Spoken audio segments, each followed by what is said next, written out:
MP302, les valeurs trigonométriques. Deuxième point du chapitre trigonométrie.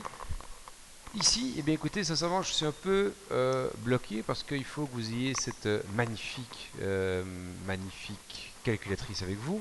Et qu'est-ce que ça va vous donner? Si vous avez cette magnifique calculatrice, la petite verte comme on l'appelle, vous devez savoir que normalement il y a un cercle trigonométrique à connaître, mais ici, si on vous donne des calculs comme ceci, que vaut sin 30 degrés fois cos 60 degrés divisé par tangente de 45 degrés, je ne vais pas vous apprendre tout le cercle trigonométrique, comment est-ce qu'on trouve les valeurs, puisqu'en fait vous avez droit à la calculatrice, vous tapez sinus 30 degrés, ça fait 1 demi, si vous remplacez cos 60 degrés, il va vous dire que ça vaut racine de 3 sur 2, et tangente 45 degrés, la calculatrice va vous dire que cela vaut 1 et que le résultat final donnera racine de 3 sur 4.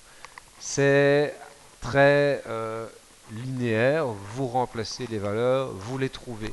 Ça c'est dans un sens.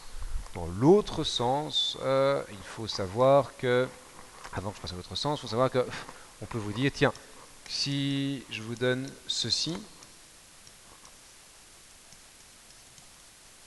sur tangente de pi sur 4, vous devez quand même savoir maintenant à ce stade que, ne pas oublier, rappel très important, pi vaut 180 degrés. Certaines calculatrices, si vous la mettez bien en degrés, vous la programmez correctement, vous allez, si vous encodez ce calcul-ci, vous allez arriver à exactement la même valeur. Pourquoi? Si pi c'est 180 degrés, eh bien sinus de pi sur 6, c'est la même chose que sinus de 30 degrés.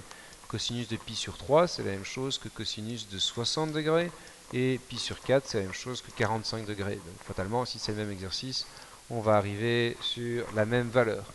La deuxième partie qu'on puisse vous demander, c'est dans l'autre sens. Tiens, que vaut le sinus, quand sinus x vaut 1 demi, que vaut x, l'angle x.